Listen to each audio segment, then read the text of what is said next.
Hey everybody, it's Mark Ling here, and I've got with me Mike Filsaime, an absolute expert when it comes to driving traffic online. I first met Mike back in 2004 or something like that at an internet marketing summit, and Mike was talking all about butterfly marketing back then, how small changes can have little effects that go on and can affect things in different ways. But then I took from it, it's more about sort of exponential growth and finding ways that you can get compounded levels of traffic. For instance, he was teaching then how to, say, within an email series, add something that's going to get people to share your content with other people so that you force this butterfly effect. You force it so that you get more and more people sharing your stuff so that you get more opt-ins, and then you get this exponential growth into this bigger thing. I've learned a lot from him over the years. We've done a lot together in business and different niches and so forth. And Mike, welcome along. Yeah, glad to be here, Mark. Thanks. I appreciate it. Just thinking more advanced just for this moment. Imagine that the people watching, and I know that I've got newbies and everybody out there watching, but I kind of, for this video, would like to talk a little bit more to people that, let's say you've already got your own product. Say it might be an information product, it might be a supplement, it might even be a product that's a physical product, but you've got your own product and you want to drive more traffic to it. What are some of the ways that work for you and work for your students and so forth that perhaps are beyond the immediately obvious, but are actually really, really helpful, you think, that people should be strongly considering making sure that they add them to their systems? Well, first off, I love that question that they have their own product. Years ago, I drew a line down a whiteboard and I said, I always want to market to the person that has made at least $1 online. Because on the other side of the whiteboard, you never knew how far to the left that could go. You're saying I remember sometimes you could say to somebody, download a zip file, and they say, what is a zip file?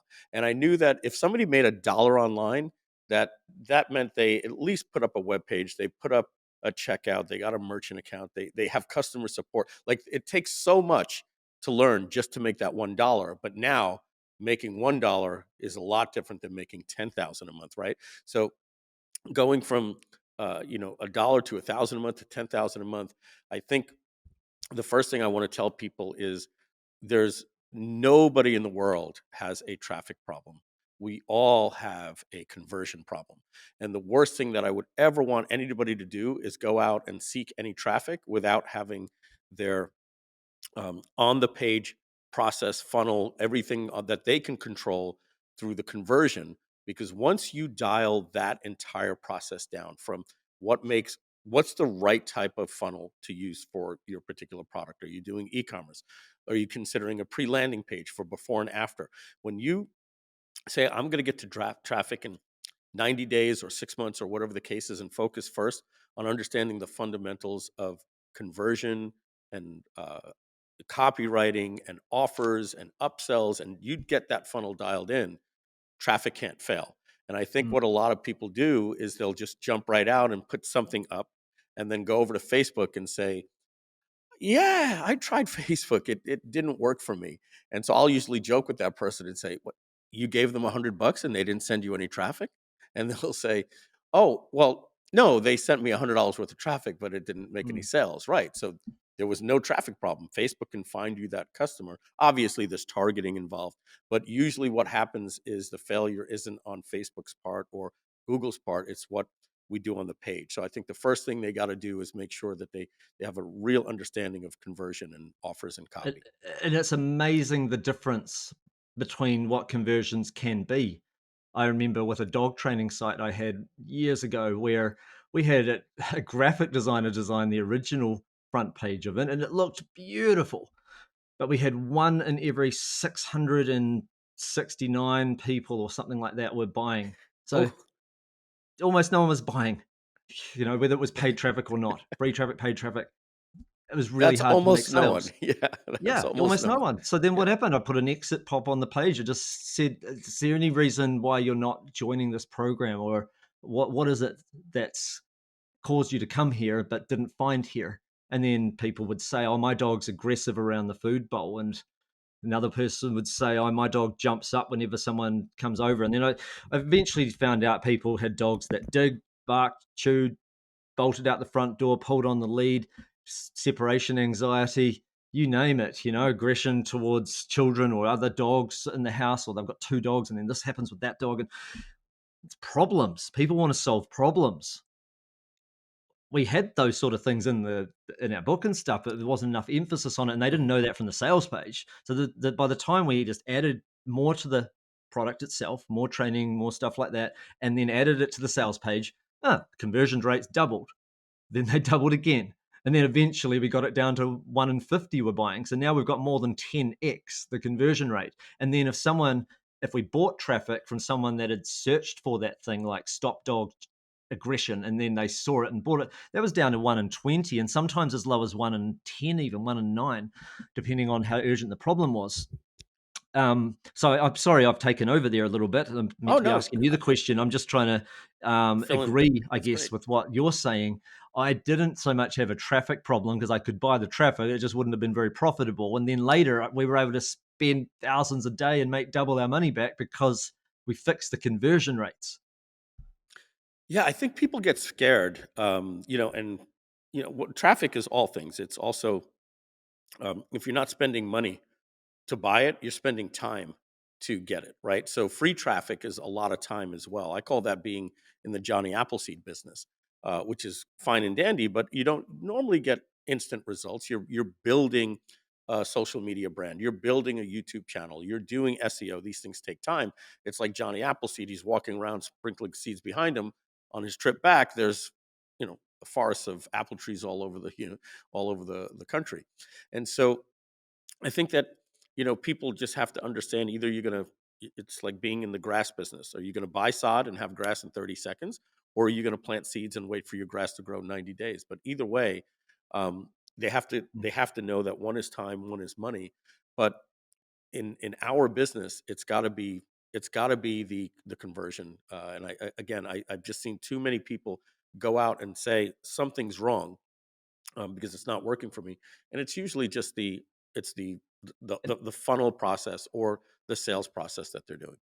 And the other thing is, if you don't want to learn how to buy traffic, but you've got a high converting web page, as long as you've got a strong affiliate program, other people will figure it out because your conversions are so high.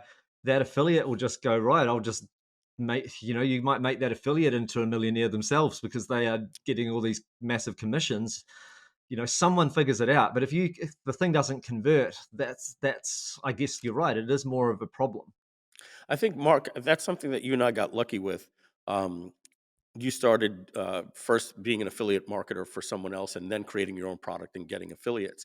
And for me, spoiled, spoiled with the amount of affiliate love that I've had. I make a claim. I think it might be true. I don't know because I've been doing this for 22 years now, and I probably since 2006 have launched at least 1.5 to 2 different launches a year that have done a million plus. So I say I probably did more $1 million launches than anybody in the industry because I'm kind of like Kareem Wow. Abdul-Jabbar.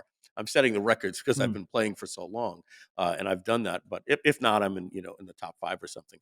But one of the things um, that made me do well with that is, as you said, is I knew how to create the offers. And one of the things that I always knew in the offers is that Andy Jenkins, my former partner, he passed away. He's no longer with us.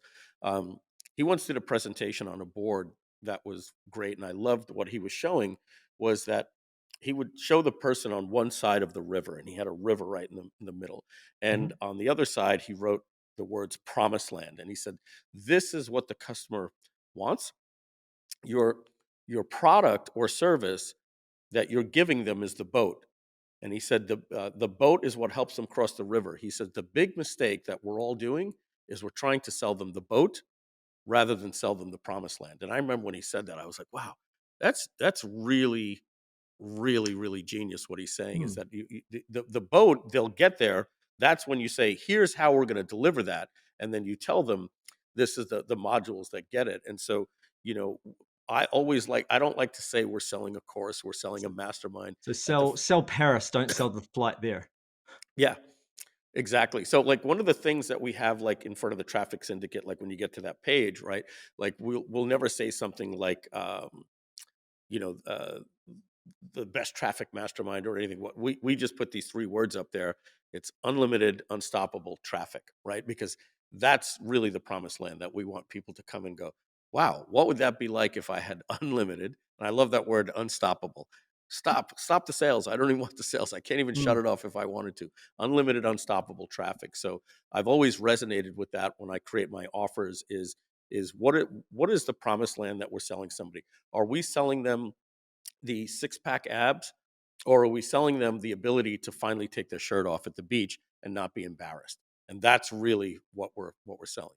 Yeah. Oh no, absolutely. I couldn't agree more on that. And it's either the desirable promise like that, Mhm. or it's the like running away from a problem. Like, how do I Yeah, stop this problem, this urgent problem from being there? I think both of those can especially in the help dog people in niche different ways. that you were in. Sorry. Yeah, especially in the dog niche that you were in. Yeah, people will move away towards from pain or towards pleasure. It's usually one of those two. Yeah, even like learn guitar, people don't want to be embarrassed that they've been playing for over a year, and people ask them, "Oh, how's your guitar going?" And they're like, "Oh, yeah, no, I won't show you something right now. I'll show you something later." Kind of like they don't want to feel embarrassed or whatever. There's still a problem they want to run away from, and perhaps that desirable outcome as well of being able to Yeah, play with the rhythm and time and magic of I've been you know playing the same three professional. intros to the same three songs for the last 3 years. I took up guitar for the very first time in COVID. Almost quit Oh, after awesome. 90 days. It was tough, and then I saw a video of a guy that basically was documented his 1 year journey, and you saw him struggling even after 60 days. His fingers were going like this and boing, it sounded horrible. And then by 4 months, he starts playing his songs. And then by the end of 1 year, he's finger picking and everything like that. And like that said, made me say, okay, I'm going to stick with this a little bit more. It's a bit like that, bit like the traffic scenario with your butterfly marketing and Mm. stuff. It's a bit of a compound effect because if you get 1% better, then the next time you are now not just trying to add another 1%, you're trying to be 1% better than the new you that is now 1.01, and then you know what I mean? Like you get that this compound effect that it actually starts looking flat, but it's actually you're going up small. It is exponential, but it's small. But then later, 4 or 5 months in, all of a sudden, that's how you got to here with guitar, and you started there, but it went like that, sort of hockey sticked because of that exponential. Because this person here that you became is now finally 30% better than this person. So now any gains that that person makes can be a bit quicker, and it's like that Yeah. I think with business as well. You gotta Tony Robbins says you're either growing or you're dying. And I like that. There's very little stagnation in anything. Yeah. And so Mm. there's nothing better than a funnel that is like on autopilot, and then you could go to a mastermind or go to an event or watch a YouTube video where somebody says, do this on your exit pop-ups, and you say to your team, hey, test this out, and then it works. And it's these constant little bits of improvement in a funnel that keeps working. I think, Mark, one of the mistakes people make is it is so complex to get everything right. And if somebody's looking at all of these different courses and they're binging on YouTube about um, copywriting or this technique and all these different things and chat GPT and prompts and all these different things, the last thing that you want to do is try to create that ultimate ultimate funnel. The last thing that you want to do when you first start out is implement everything that you've learned, because it could take me 6 to 9 months to build out what I might think is the perfect funnel, and then I'm going to drive traffic to it, and oof, that's not even getting 11% opt-in rate. What in the world is going on? So, what I really want to tell people is fail very, very quickly. Don't even put the exit pop on. Don't put in any upsells. Just put that landing page out there and go do a Facebook post and see, wow, I got a 51% opt-in rate. Great, you got a good foundation. Go from there and start building. But I've seen so many people try to build out this perfect thing, and I'm like, when is that launching? And we're just waiting for the survey. We've got 18 different buckets. If they say they're interested in, and they build out something, especially when it's the first time they've ever done it, and then as soon as they go to execute it, it's like heartbreaking. that it didn't work. It's like I could have figured that didn't work just by I didn't need a survey. I could have put Mm, up a landing page with no upsells, no nothing, and figured out right there that there was no interest with that headline. And it's so hard now. The expression, it, mm. is to put lipstick on a pig. If this entire monstrosity is a pig, you really can't start improving it. The whole approach was wrong. Okay, so what if someone's got something that's selling? They're making $1,000 a week. It's clearly profitable. How what? But maybe they don't have an optimized funnel. Maybe they've just got one product and one upsell. What would you do from there? Would you look for new sources of traffic? Would you look to double down on the traffic you've got? Would you look to build out that funnel further and then worry about traffic afterwards? What would you say to someone like that? That's a great question, and I get a lot of that, through different masterminds that I'm in. And what I always like to do is do an audit on that client because everybody's usually a little bit different. And what I like to do is I try to find what I call friction points, and that's where there's things that are just wrong on the page, and then I try to find opportunities. So I'll usually just start and say, okay, what's your landing page, and then I'll break that down and we'll go through the different standard operating procedures. And these are just some examples off the bat. One thing that we get is what call funnel template itis, right? Click funnels, groove, high level, lead pages. They've spoiled us with these funnels that we'll just pull off the bat, and then we give it to our copywriter, and our copywriter thinks his job is to fill in the blanks. So they'll put a headline, and if there's an image with 3 bullet points and then a little bit of copy here, they take that funnel and they just put that in. First thing we got to realize is the template doesn't dictate the copy, right? So I'll usually say something like that template was designed by a template designer. There's no pre-headline, there's no sub-headline, there's no illustration under the image. So I'll go through my standards of a landing page and make sure that we have the improvements there. We'll take a look and say, before we even do a split test, Mm. what's missing? You don't have an exit pop, or what this exit pop is not. It's not adding anything. It's confusing the offer. So we'll start from there. So I'll audit from there. Then I want to see um, what's going on at the checkout page.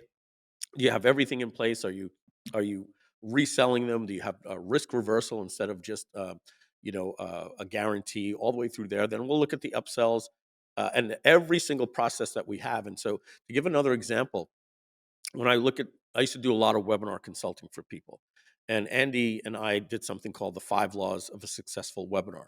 So an audit for that would be these 5 laws. Number one, your registration page. Are you maximizing every single person that's coming to this page to get this registration page up? And number two was called the law of maximum show rate, right? For every person that's registering, are we tracking that you had 100 visitors to the website, 40% of them registered. Out of these 40 people, how many people are showing up? If only 10% are showing up, you have a problem with your indoctrination sequence. Or what I like to tell people, you put copy on your webinar registration page, the less copy you put on the page, down to literally just a headline and a button that says register with a pop-up, your registration rate is going to skyrocket, close to 50%. Your show rate is going to plummet.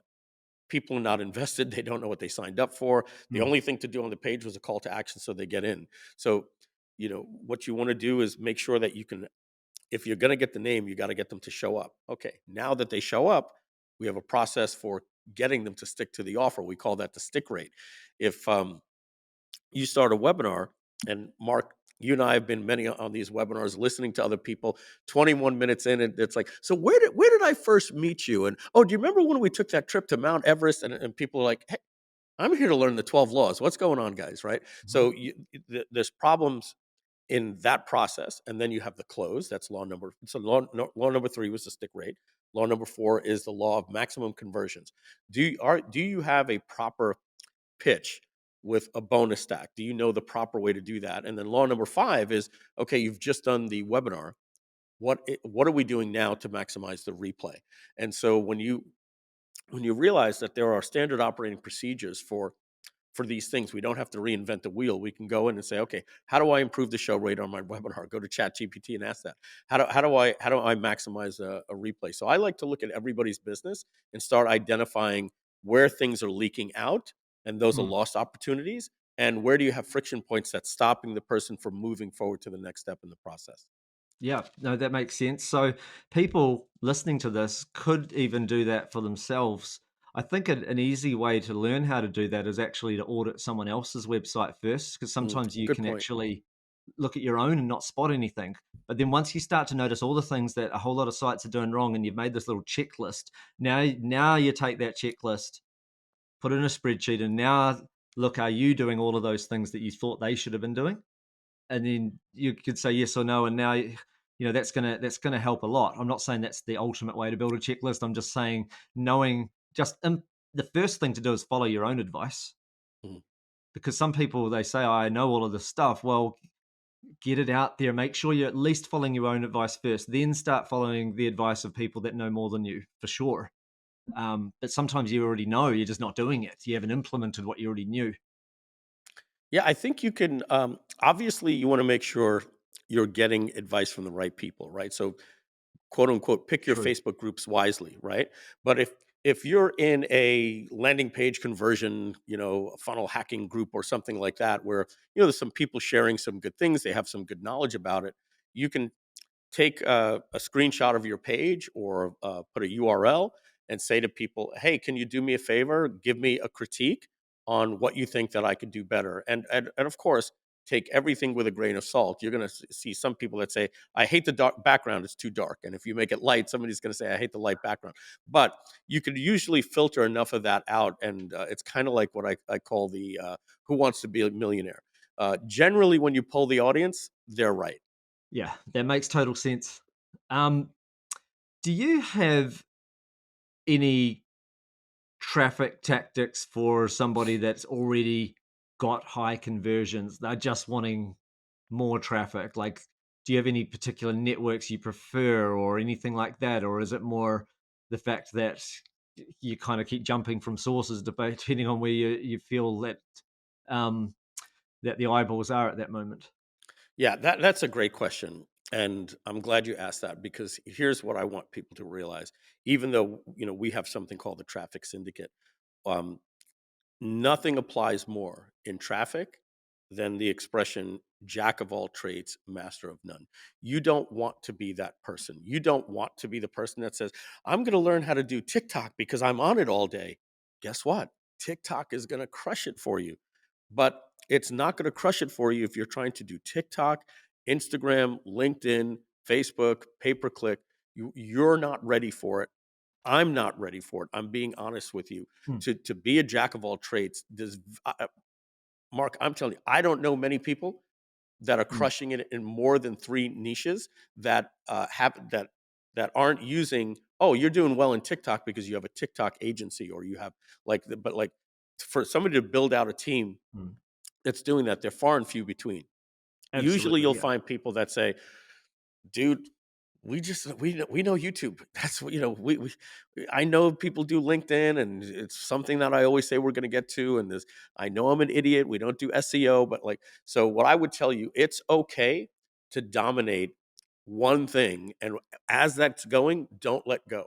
Before you go from Facebook to YouTube, really, really dial out Facebook till you can't give them any more money until the ads stop working. Fully blow that out. You're going to learn a lot from that medium because what happens, the way that you do a Facebook ad is completely different than the way you do a YouTube ad. And you can't take that YouTube ad and turn it into a short and put it on TikTok. It doesn't work that way. Each platform has their own medium. So what I would do is I would tell somebody, forget YouTube for now. I'm not honestly, YouTube's probably one of the best places to get traffic because the skill gap is so large to be able to get a video script, record it, audio, good quality. Those things are hard. So there's less competition. But because it's hard, it's most likely going to be hard for the viewer that's watching that, right? They don't necessarily have a studio like this, and not that it takes that. But what I Hmm. like about my thing to tell people is Facebook or pay per click, and I'm going to just split this up, and so they know how to choose. Um, some people are searching for a problem. If that person is searching for a problem and you know they're typing something in Facebook, like how to stop my dog from peeing on the rug, right? Then pay per click is something I would probably advise because it's easy. You put a search term in and you direct that to a landing page. Other people are selling products that the customer isn't necessarily searching for that. That's what we call target marketing, right? Like I may not let's take my other product, Groove.ai. I might not have somebody writing in the best content creation software platform, right? But I can target digital marketers and just show up in their feed Mm. and just pop in front of them and say, "Are you sick and tired of blank page syndrome? You go to write copy and you procrastinate for days." So if you have something where people aren't necessarily looking for it, but you're like, "Hey, I know there's an entire community of fishermen that would love my product. They just don't know about it." Go Yeah. target them on Facebook. And to tie this all up, what I love about Facebook is I just call it Canva ready, right? I I go in, I say I want fishermen, this is my ad spend, and now I can I don't have to go record a video yet. I can go to Canva, create a nice little Facebook ad, I can put it up, and I can be up and running in 30 minutes, and then I can buy data and see, are people clicking on this, and then it goes to your landing page. So just to tie that all up, that question, there's a lot of different traffic sources. I would start with either Facebook or Google pay per click, and because you could be up and running same day after learning how to set up an ad. As much as you're saying to only focus on one traffic source, I think I want people to just realize your meaning in terms of one traffic source that's external to you, as in it's okay to have email as another traffic source. Like if Of you've worked course, really yes. hard to get that traffic source and they're in your Facebook group or your email, and you're able to now keep remarketing to that same person, of course, keep sending them emails. Don't just stop that to focus on YouTube. Repeat traffic. You've worked hard to acquire a customer or a potential customer, and you keep marketing to them. I think just so that people are aware, you're talking about external sources of traffic, but your own traffic, keep using that too. Yeah, yeah. So, like in Wheel of Fortune, there's a few givens, right? When they start, they go, "We're Yeah. going to give you No. So yeah, RSTLNE." Yeah. So you yeah. want to But you always want to do affiliate marketing. You always want to be doing email marketing. You always want to be doing social media posts, engaging with your group on social media, putting out free content. Those would be the givens. it's And then if it's a you, given. But I know so many people making $1 million a year with no email list that don't realize. Wait a minute. It's it breaks my heart. what if I can't buy traffic anymore because the price went up? I didn't collect a single lead. Like they don't think like that, and I'm like, no, no. You still got to perhaps do that as well because that's on your end, right? So that's your own. How are you getting your people back? So that I think that's still important. Keep recycling the because those people coming back is it's really important. But I get what you Yeah. mean. It's a given, as in they should be. But yeah, there's still 10% of people out there that possibly aren't. That probably should be if they're advanced. You know where you see that the most? Yeah, obviously you see the sins of that in our industry, but not that much. But where you see it like 95%, maybe even 99% of the time, are these very successful YouTube influencers with 1.8 million followers, 3 million followers, like the legit, True. really good channels out there. And not any of them, like they're sending you to all these platforms that they don't own. They're sending you to Instagram, follow me on X and all this. And not one of them is ever saying, and get my free guide over at, mysite.com where I'm going to give you these prompts. And they just, Get them they on the mailing list. Yeah, I email. don't think they Yeah. know the value. They've been trained that the value is in the likes, shares, and subscribers. Yeah. I think on the plus side, at least if they're on multiple platforms, then they have some form of protection, as opposed to only YouTube and then no keeping of those leads. Yeah, but yeah, Yeah, absolutely. Though focusing in on one source, most people find that easier to get 5 times the traffic that way than to try to get 5 times the traffic by being on 3 different networks. for sure. That's harder. Yeah.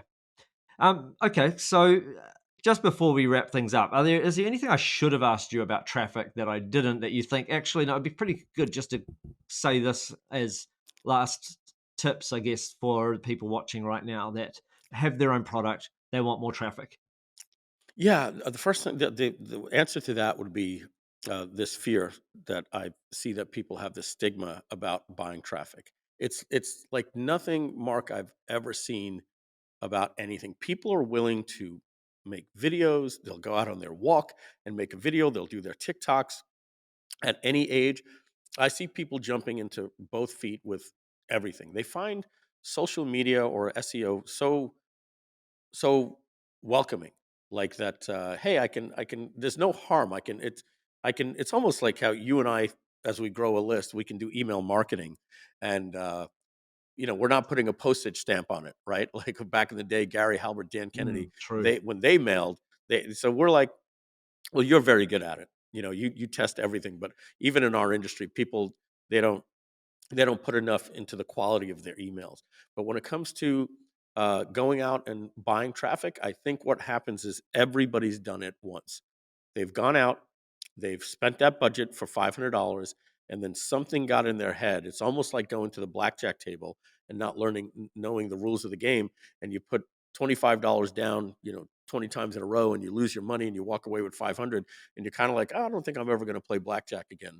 And so, Yeah. um, I would circle everything back that if you have an offer that is meant to convert, it's ready for traffic. If you really focus on doing an audit of your funnel and getting that thing ready that it can't fail, then you apply the 12 fundamental laws of a no fail ad campaign, and you check off every one of those boxes. What you then say to yourself is the question I think everybody would be okay with. If you spent a dollar to get a dollar back, so I'm going to pay a dollar and it's going to pay me two today, and I can spend 100 and it'll give me 200. You'll never stop. You'll wake up every day saying, can I spend more? Because if I give you 1,000, you'll give me 2,000. And that feeling of being able to spend money and get an instant return on investment same day it's a game changer. It changes the entire way you look at your business. Yeah, absolutely, and that's how things scale. And some people need to also realize that, let's say you went through 20 tests, and every ad test was $60, and you failed on all of them. You probably made some sales back, but let's say you failed on majority of them. So you've spent 1,200. Maybe you've only made $300 back because it hasn't worked. So you're down 900, and then your next one takes off, and for every dollar you spend, you're getting $2 back.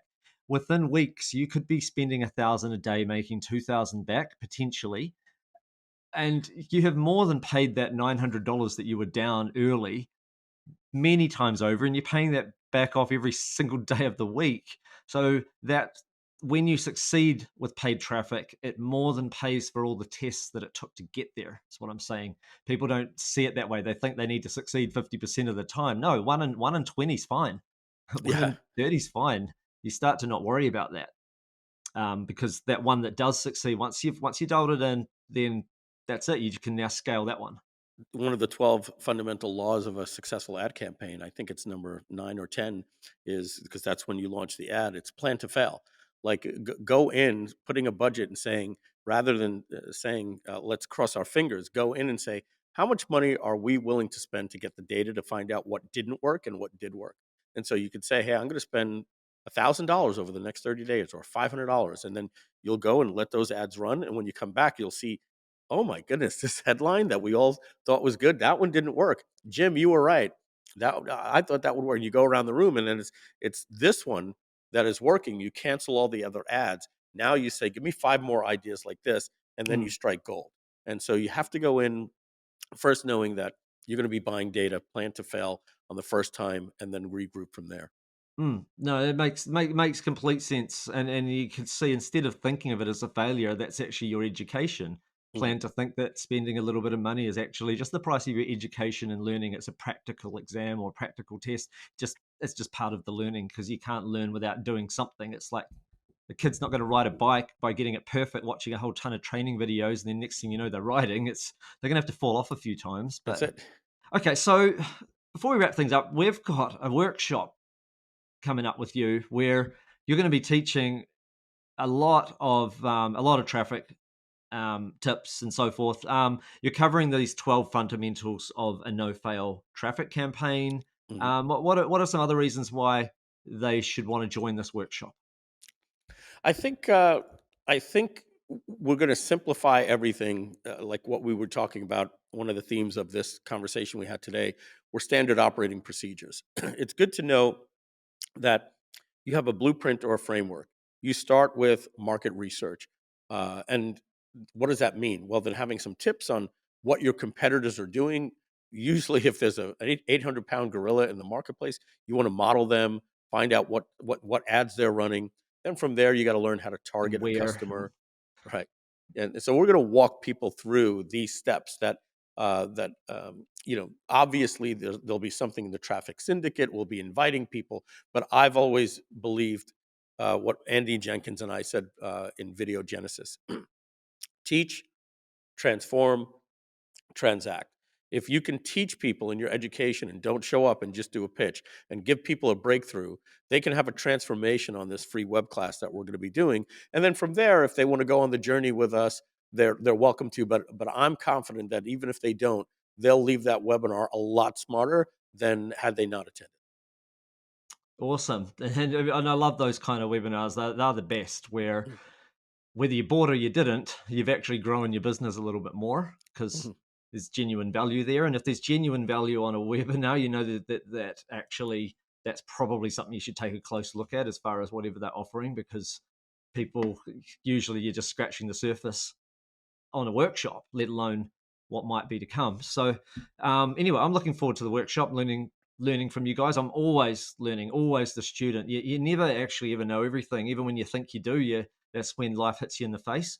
I've got lots to learn all the time, and I'm looking forward to being there myself. I hope that those of you that are watching join us on this particular workshop, particularly if you have your own product. Then absolutely you must be there to find out exactly how to get more traffic in 2024. But even those of you, if you're an affiliate marketer, you're a drop shipper or something else, absolutely come along as well. You may find exactly what you're looking for too. But I just want to say a big thank you, Mike, for taking the time to be here for this call. You've been very generous with your information and sharing and just being open and candid about all the things that work for you and what you think people should be doing. And you've been really helpful. And I look forward to the workshop. So thanks again, Mike, for being here on this call. Thanks, Mark. I appreciate it. We'll see you guys on the web class. See you on the web class and take action with what you learn. See you next time. Bye for now, everybody.